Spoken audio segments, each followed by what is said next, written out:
really appreciate Rando coming out from Jersey. Thank you so much. First time speaker. Love you so much. I love you too, buddy. Thank you for coming out.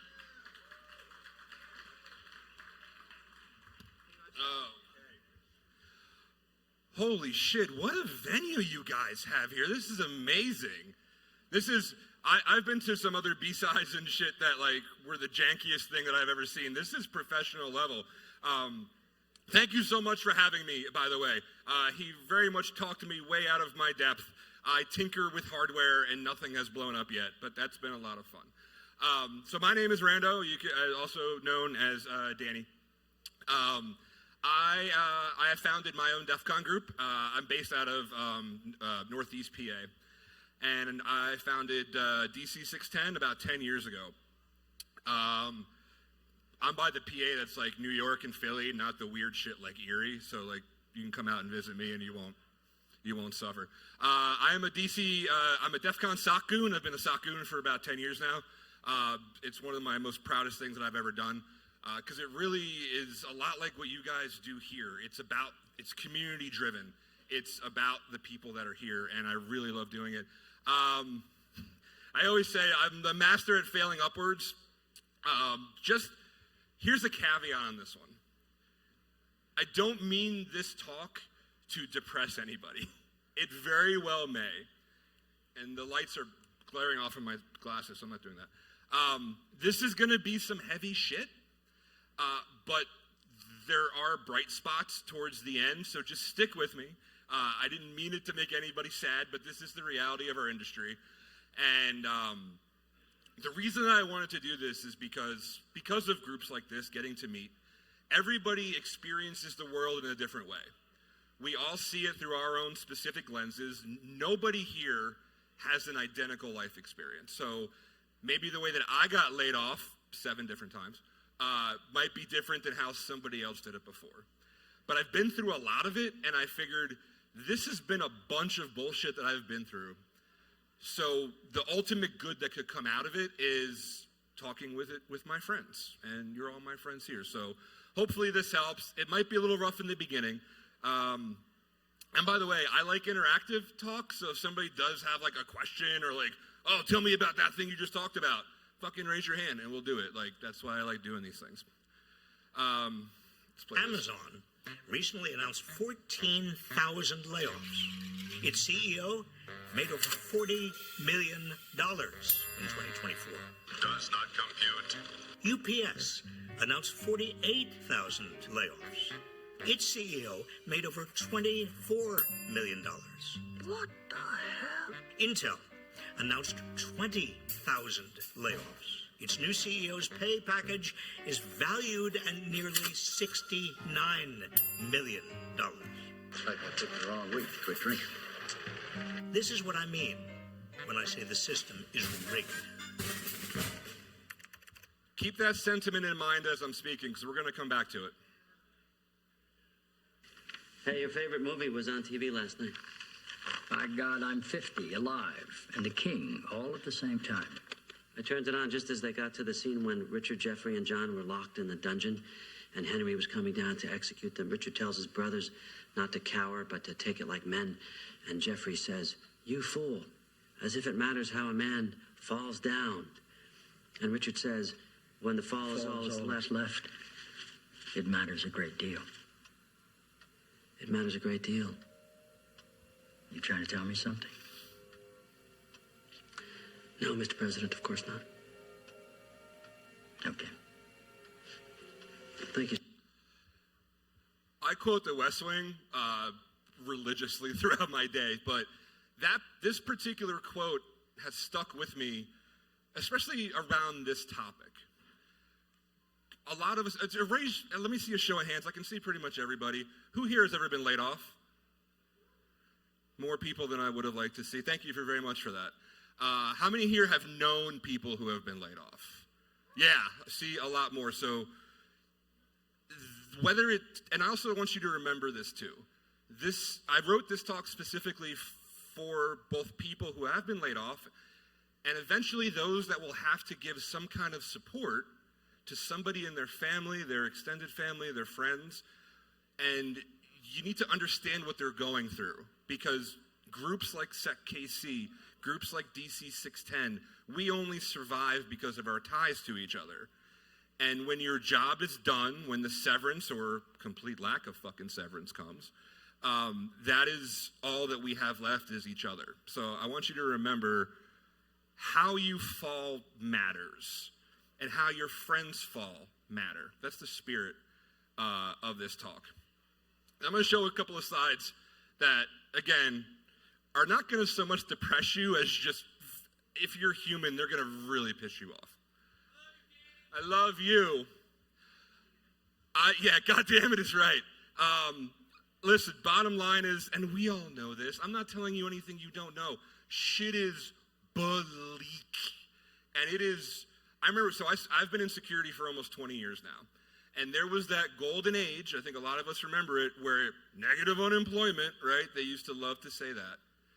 And you could lose your job for some reason and have one within a week, within 2 weeks.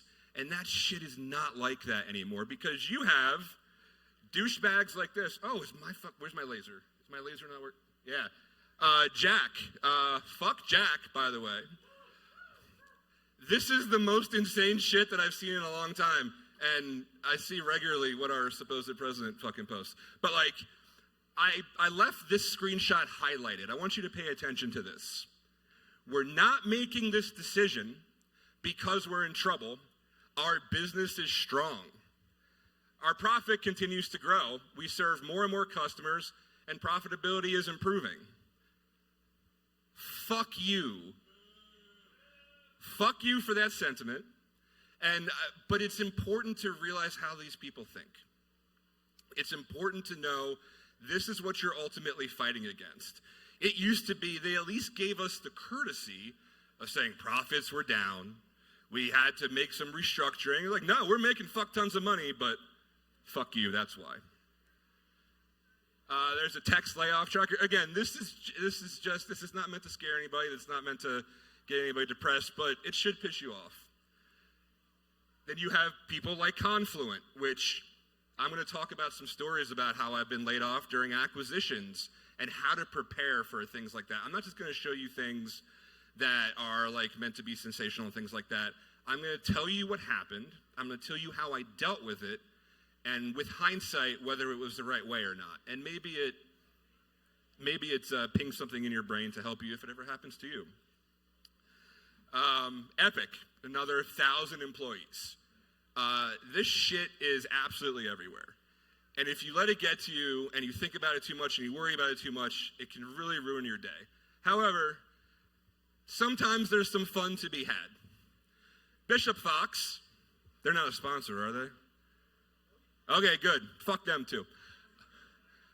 But Bishop Fox, this happened about 3 years ago. This is a headline from TechCrunch. Bishop Fox lays off employees days after throwing a conference party in Vegas. I shit you not, you didn't have to scroll more than 2 or 3 screens seeing their party pictures and then seeing and they did the same thing. They said, oh yeah, we have record profits, but just in case. But it's also fun when you talk so much shit on them online that they block you. There's still some lulls to be had. I did end up apologizing. Somebody had called me and said, hey, you know you made their social media manager cry. I was like, I wasn't trying to. I was talking about their bosses. So it's not all bad. All right, let's get to why I'm here. I've said a lot, and I've told these stories a ton of times at different conferences and things like that. Like I've been laid off 7 times, and I've been generalizing, but I really thought, I was like, let me sit down and break this down, exactly how this happened in the beginning rocky part of my career. So really, there's been 2 official layoffs. These are my professional stats. 1 wrongful termination. That was fun. 2, I want you to pay. If you leave knowing nothing from this presentation, I'm going to give you some trigger words to listen for that you might be like, oh, fuck, I'm in danger. It is do what's best for your family. When you start hearing that from your leadership, start brushing off that resume. 1 founder death, so that was, at a certain point, I'm like, who the fuck is writing my script? Is it Claude? Jesus, man. One founder implosion, the dude who just decided, I don't want to make money anymore, so now the company is not a thing. This one was a longer one. One company that I was at was acquired. Position was retroactively eliminated. Yeah, what does that mean? Good to know. Retroactively eliminated. Again, this is all building to coping skills. I'm getting to like important things. But I have to give the color to why I give this talk. So this was, company gets acquired. My role officially changes to like, I was an evangelist and they changed it like engineer or whatever. 3 months later, hey, your role for evangelist doesn't exist anymore. I'm like, yeah, I know, you changed it 3 months ago. Yeah, well, we've retroactively laid you off. This same place, you can try to find another position here, but we despise remote workers. And we'll give you a bullshit company career coach who doesn't care if you live or die, and you can take some money and leave, peasant. Now, I don't like to name names. You know, it's not good to like name companies or whatever, but this was I think you can fucking tell. So, here's where all this is going to start leading to. That's a lot of shit. This talk would be 7 hours long if I told each and every one of those stories. It really is a bad screenplay. And I'm like, is it, at a certain point you have to think, is it fucking me? Like, did I do something to do this? And that's a very important sentiment that I want you all to remember. If you ever find yourself in this position, you're about to lose your job, you're getting riffed, corporate restructuring, whatever, you will think at a certain point, what did I do wrong? Was it me? No. Get that thought out of your head as quick as you possibly can. Unless you like got fired for cause because like you ran over the fucking boss's dog at their sales kickoff or whatever. Then all right, that might have a case. But it's very important. This is going to get a little serious now as I get deeper into these slides. It's not you. It's somebody or a group of people with a spreadsheet and a red pen or AI, whatever. Same thing, same result. Never met you, didn't have a problem with you, but you got on their thing. So, this slide is doing your due diligence, right? I'm not going to bury the lead. I'm not going to save this for the end of the talk, but what can you do? If you're sitting there right now going, motherfucker, I feel like this might be coming, or like I've been there before, or I have friends that have been here before, what can I do to like bulletproof myself from this? TLDR, there's nothing you can do to bulletproof yourself, but there are steps that you can do. Again, these are things that I learned through my experiences, and I hope that they help. Do your due diligence about yourself and either about the company you're currently at or the company you're thinking about going to. If you ever want to take a picture of a slide or anything, like I highly recommend this one. Build your network. Goddamn, again, thank you so much to SecKC for having me out here and for building this wonderful, wonderful group that can have you all together every month. I hope each and every one of you realizes how important this is for us, for the community, for the industry. As close as we can come to bulletproof, this is it. You want to build your network. That includes coming to things like this, going to other conferences. It's a lot harder these days because, you know, gas costs $30 a gallon, but it's also a little easier. I know for my DEF CON group, if you're thinking about running your own groups or like, how do I get my people to communicate in between that month, you know, month to month or whatever, we have a Discord. Put a premium on communication with your people, and if you run that group, keep that communication, facilitate it, start conversations, start projects. This is what I mean about building your network. It's not just, oh, I'm going to go on LinkedIn and start connecting with people. Like, that's pretty bullshit at this point. I think we all know that. Keep track of your wins right now. Show of hands. Who actually keeps track of the cool shit that they've done at work and accomplished? Not enough of you are raising your hands right now. This is something that has to be consistently maintained, feeding. Keep track of all the cool shit that you've done, every project you've led, every deliverable that you've created, anything that you make, keep track of it. You're going to need it later. Did I mention build your fucking network? Really, it is like when it comes right down to it, it's when the shit hits the fan, it's going to be the people that you know and the relationships that you've cultivated. Not for the sake of like maybe one day this person will give me a job, but to keep the community together and to keep it going. Not enough people, who here knows for a fact they have an updated resume right now? Way not enough fucking people. In this day and age, and I'm shooting you like, so I've been at my job for a little bit over a year now, and I at least saw kind of the writing on the wall. You should be refreshing your resume at minimum once a quarter. Like that should never ever gather dust. Because if shit does hit the fan, unless you're in the UK, which clearly none of us are, they don't have to give you notice about when they're going to get rid of you. You don't have to give you, you can be out the next day. And you're already going to be mentally in a place you never prepared for, and then having to update your resume to sell yourself. Update it once a quarter at minimum. Get in a routine right now. It's really difficult to say like, you know, fucking think about the worst case scenario and then get ready for it, because like then you'll want to fucking hang yourself. But think about, I mean, just role play it. Lauren was up here earlier talking about tabletop exercises and some of the projects she's working on. We do tabletop exercises as a matter of our industry and our profession. We should tabletop ourselves. Like, what would happen if it happened to you tomorrow? The only thing that saved me during my last one is I had built up a routine over the years. Get up, take my kid to school, which, by the way, my son, 11 years old, is watching the stream right now. So can people say, hi, Jackson? If he's still watching or got bored in the first 5 minutes. I mean, it really is touch and go with him. But if you get in a routine right now, so I take him to school, I go to the gym, I come home, I eat, and then I would either job search. Whatever your routine is that makes you feel better about yourself, start practicing it now, because it's a shit time trying to get in one after the axe has fallen. This one is so goddamn hard, and I know it's hard for a lot of people, but if I had to do a powerful number 2 for like the top 2 or 3 things that you can do to try to bulletproof yourself from these types of things, build your emergency fund.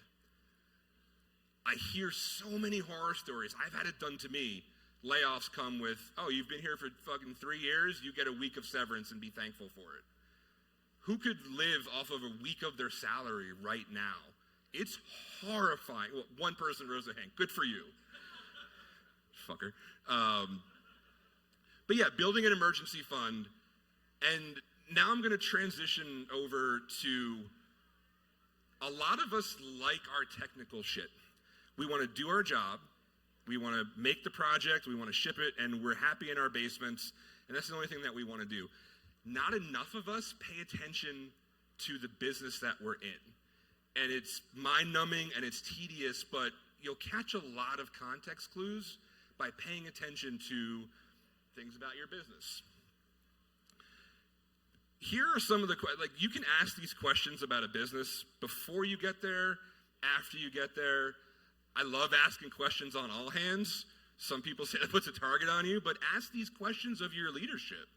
Like, if you're going to go to, say, a product-based business or a service-based business, how are they making their money? I'll be the first to admit, I love working for startups. Startups are exciting.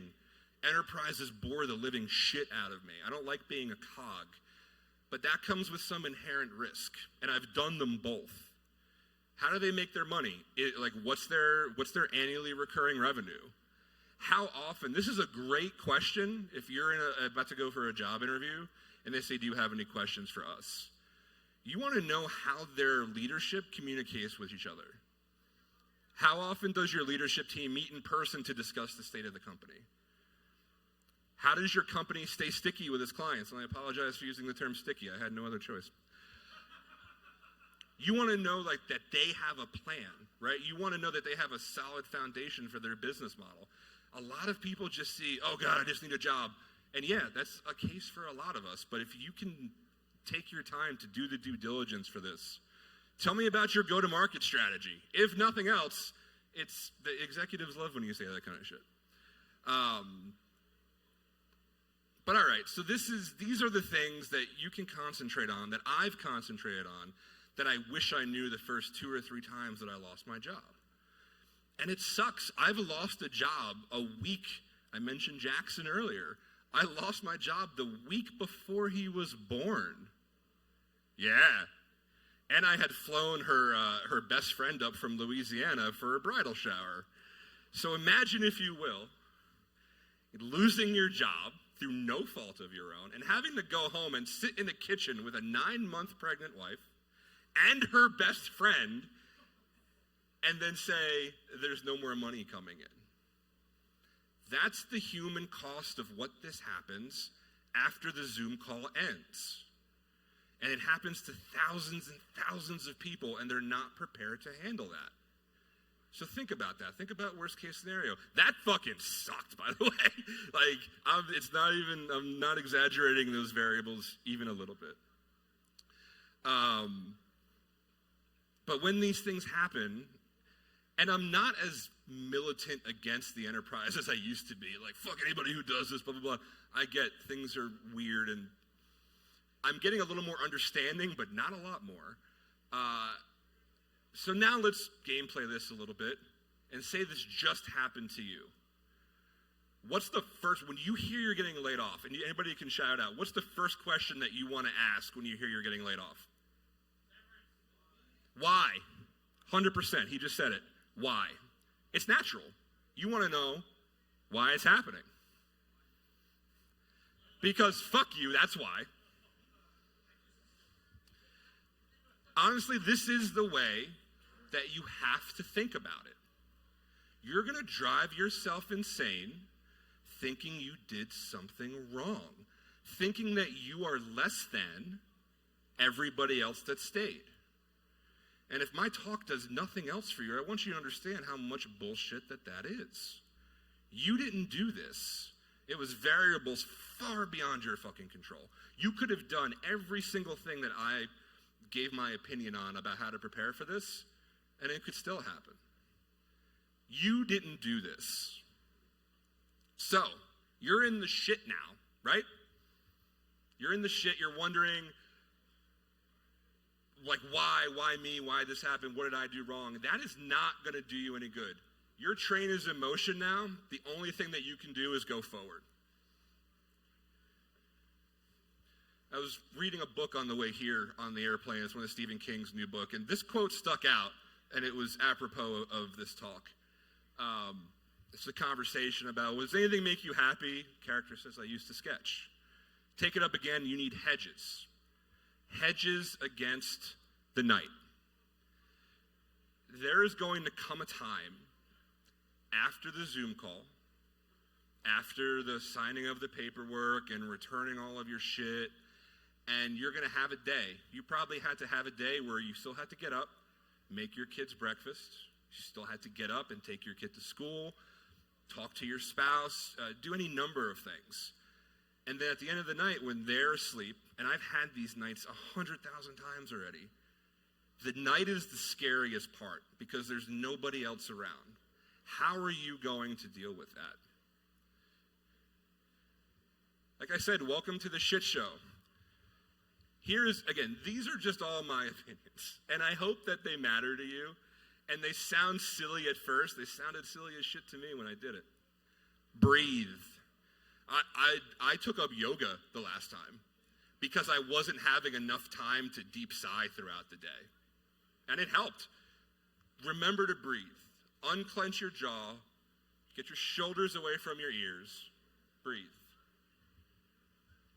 Never let anybody tell you that you are overreacting, because you'll get those people. Oh, so-and-so got laid off and they have 7 kids and they're way worse off than you. I say the feel your feelings one just as much for the people who are supporting others that have been laid off. they're going to be going through some heavy, heavy shit in their head. And they're going to need people to be there for them. So feel your feelings. There's nothing wrong with it. I cry. If you haven't cried in a while, like, get it out. A good cry is fun, especially when you're in the shower with a shower beer. Right? Shower beers. Like I mentioned earlier, find your routine. If you had just gotten laid off and it's the next day and you wake up, you're going to want to wallow for a little bit. And while I say feel your feelings, I say that you can feel your feelings while still fucking moving forward. You have to move. If you don't move, you die.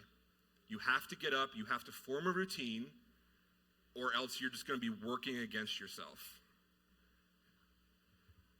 Track literally everything you do.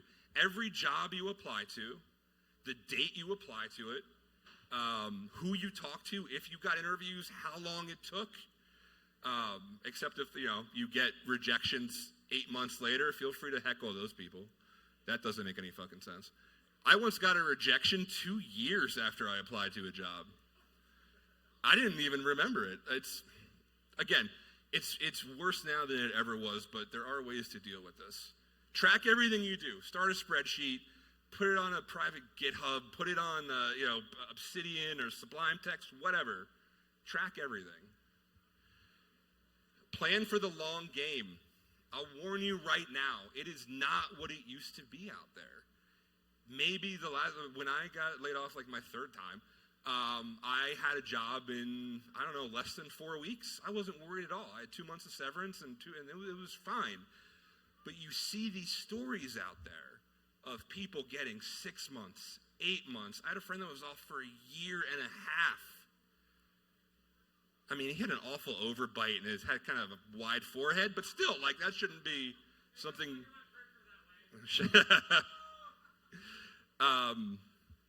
Plan for the long game. It might be a very long time, which then ties back to building that emergency fund. They say 3 months. I don't care how much money you make. 3 months is still a lot of fucking money to have, but put that in your plans right now. You really need to embrace the suck on this one, unfortunately. You're going to take your beatings. You're going to take a lot of job interviews. People have heard rumors and things about ghost jobs and shit. Those aren't rumors. That's very real.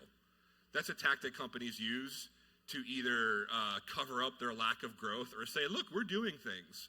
Ghost jobs are real, and they're infuriating. If you remember, again, anything else from this talk, you have to give yourself and your friends grace and patience. The world just will continue to turn, and your world has stopped short. So just remember to give yourself that pause and that time. Help yourself by helping others. Again, groups like this. This is, God damn it, this is so important. I can't overstate it enough how important groups like SecKC are. And groups like you across the entire country, across the entire world. We need more of them. Maybe somebody runs across this stream that they're streaming in 6 months and it's some kid out in the middle of Ohio somewhere saying, man, I don't have any friends around here. I wish I could, form a group. Fucking do it. Help yourself by helping others. It'll also help keep your mind busy during that downtime. Celebrate any little win that you have during this time. You learned a new skill. Lauren was just up here for 45 minutes talking about learning AI. I think we're all sunk if we don't start going that way and at least learning how to use it, do projects, learn what it is, talk intelligently to our industry about it. But anything that you do, if you got the fuck out of bed the next day after getting laid off, count that as one of your wins because it's a huge one. You only cried 3 times that day instead of 4, huge fucking win. Celebrate those things because it's really going to get to you. And like I said before, beware the night quiet. Hedge your bets on the nighttime. It's one of the most important things. That quiet is so fucking loud. This is another, I forget where I came. Oh yeah, I was watching another movie on the plane and somebody quoted this and I was like, these movies are helping me write some of new parts to my talk. this is more philosophical, but it really resonated with me. It says, where you come from is gone. Where you thought you were going to is never there. And there's nothing outside that can give you any place. Inside yourself right now is all the place that you've got. The only thing you can really rely on is yourself. How did you build yourself up? How did you train yourself up? How did you prepare yourself for these things? I always do a thought experiment, and this might seem silly, and I don't think I've talked about this in public before, but it's something I dwell on. For better or worse, I have a no small amount of PTSD from all of this shit, but I try to make it mean something. And I think if I lost my job tomorrow, something happened, and I could never get another job in the industry that I've been in for 2 decades, would I still be okay digging ditches? Or would I be okay just working outside of my industry or working a job that wasn't something I was trained to do? How would I rebound against that? If somebody left me naked in the fucking woods with nothing to my name and no tools to do it, would I be able to? And that's how I try to remember and go through my day. And this quote really hit it for me. That's the place you really got. So I'm almost done. I got a few left. What's that? Thank you very much. Oh, that's so very sweet. Thank you guys. All right. So my last go round before I got to my job. By the way, shout out Coalfire. Hi, Coalfire. I do. I love my job. I love the people I work with. And by the way, that's the other thing too. If you are lucky enough to have your job and have a great crew, God damn it, put a premium on that communication. You never know, if a person might leave for greener pastures or you really click with somebody.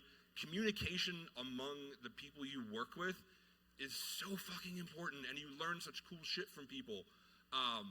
Yes, it's great when the company makes money. We all, are able to live and live our lives and stuff, and that's great. I will facilitate helping companies do that forever because it facilitates my own lifestyle and it helps the people that I work with. Now, all companies die, people live. Fucking amen, brother. Now, the last time this happened to me, I was like, all right, well, here we go again. Let's do something new. And I kept notes just one day. It was right in the beginning of it. Company I was at had failed miserably. I took some money and left. But the money wasn't going to be forever. It wasn't FANG money. It was enough. It was enough for a couple of months. But it was still a very jarring way that it happened, and I felt all the same things that I felt getting blindsided before. So I said, okay, I think one day I might want to talk about this to some people. So I took a journal of that entire, and I'm not a journaling guy, nothing about me screams journaling, but I wrote down my entire day. Do you guys mind if I go through it with you real quick, just to give you an idea of what this day was like for me? And I'll read these things, by the way, if the print is too small. So I started at 7 a.m. By the way, this whole talk came from a series of blogs I wrote on LinkedIn, which is how sad I was. I was writing blogs on LinkedIn. It's like posting song lyrics on fucking Facebook to say how you feel that day. Anyway, I'm just going to go through this real quick. 7 a.m., I woke up, and these are my exact words. I would type this to myself in my text messages because I didn't want to forget the sentiment or the exact things I was thinking at that moment. I didn't go at the end of the day or the next day and try to remember this. These all happened in the moment. I said I woke up angry. That's off to a great start. I wake up that way a lot lately. However, seeing as how I went to bed sad and angry, 50% improvement already. That's a dismal fucking thing to write. So 9:15, I usually park a mile away from the gym and use the walk to get steps in and warm up. But today was absolute, sheer, unadulterated panic. It left me motionless. I had that graphic earlier, that AI slop of the rabbit from Alice in Wonderland. But I felt like that rabbit thing in Wonderland. I'm late. I am so very fucking late. I'm late to apply. I'm late to hear back from leads. I'm not doing enough. I am so very, very late. The last thing I want to do is walk. I desperately don't want to work out, even though that is part of the routine that I just told you people to do. even in the moment, the only thing that saved me is because I'd done it so many times, I feel shitty not doing it. But at this fucking moment, apparently, I couldn't move. I want to scream. This was 2 weeks until my last paycheck was coming, and I had nothing. What the actual fuck am I going to do? And this part was important for me because that whole day I'm alone, I'm by myself, I'm doing my routine, I'm doing my things, and my wife is at work, my kid's at school. But now it's family time. Oh, shit, now you have to pay attention.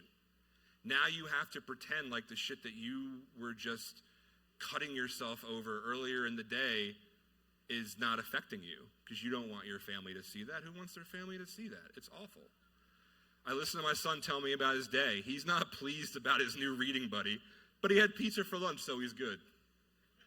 Now I need to make dinner. I need to be present and not dwell on how so very tired I am and how hard it is to keep going. I simply don't have time to dwell on that because my son just got his first library card. And he's stoked that I'm going to take him to get some books that he's been trying for a while. Holy shit, I'm getting emotional fucking thinking about this. That's weird. Stop it. I did not intend on that fucking happening. Wow. This is the thing. This is what I kept telling you earlier. And there's only one more slide after this, and I'm almost done. The night quiet sets in. Everybody's in bed. Even the animals are snoring contentedly. There's nothing to do but think. I don't have the energy to do anything else. There were some upsides. I hit 10,000 steps. Celebrate your wins. I did a bunch of stuff around the house. Celebrate your wins. I networked some new leads, but those things do nothing to a sort of the gnawing sensation of another day gone. Did I waste it? Where are all my updates from the leads I thought were so warm?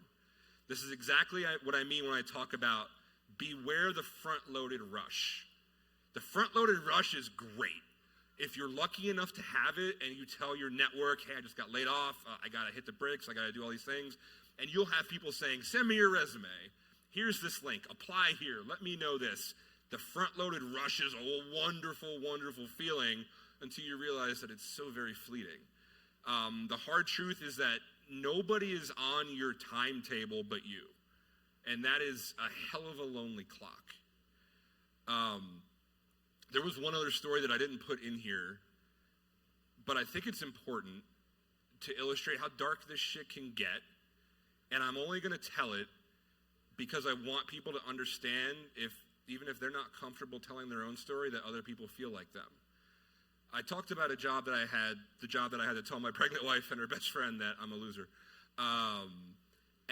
But before that happened, I had to take a train home from Manhattan because I was working right downtown, financial district. And it was so fucking cliche. They had me put shit in a paper box, like every movie you've ever seen. I was like, come on. Yeah, and I had to go walk to the train and figure that out. But I was also new to that train route. So I took the train 25 minutes the wrong fucking way. Of course, the conductor was like, fucking noob. People in New Jersey they're helpful, but they're not nice about it. He was like, all right, dickhead, like, take this train, blah, blah, blah. And of course I get off. I don't remember what the station was. But I get off the train in my ill-fitting suit, carrying a fucking paper box of my meager belongings. And it starts to rain, and there's no overhang at this particular station. This is sick at this point.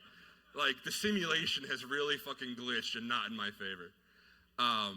But I remember very clearly, I had gotten life insurance about a year before, and I put a lot into it. And I remember very clearly thinking, when that next train comes, I am worth more to my unborn son and my wife dead than alive.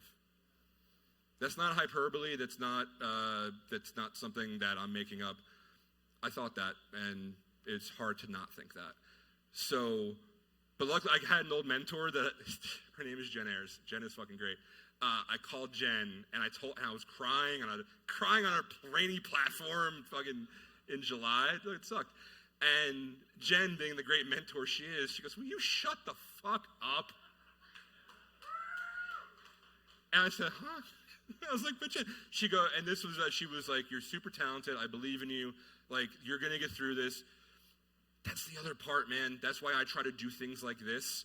And I put such a premium on community and mentorship because thank fucking God I had Jen to call in that moment. I didn't have a lot of other people at that point, but Jen at least kicked me off with some humor and was like, you're going to be fine. This too shall pass. So anyway, in conclusion, this is one more quote for you guys. August Burns Red, anybody know them in the room? Okay, they're a multinational metal band from where I used to live.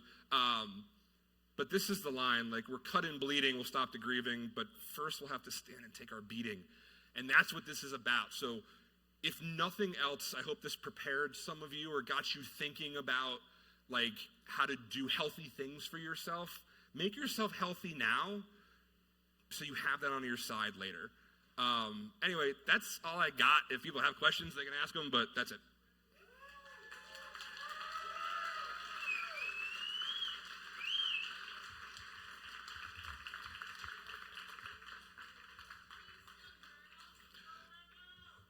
The question, do I still journal? Stop it. No, but you know,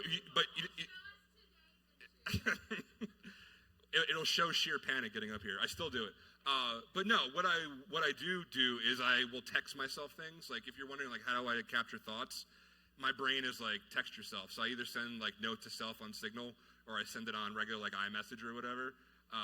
And then that's how I keep track of my thoughts. I got a little voice recorder now too, it works. But anyway, thank you guys. Again, I am so very honored that you thought it worthy for me to be here. I love your group. I love Kansas City so much.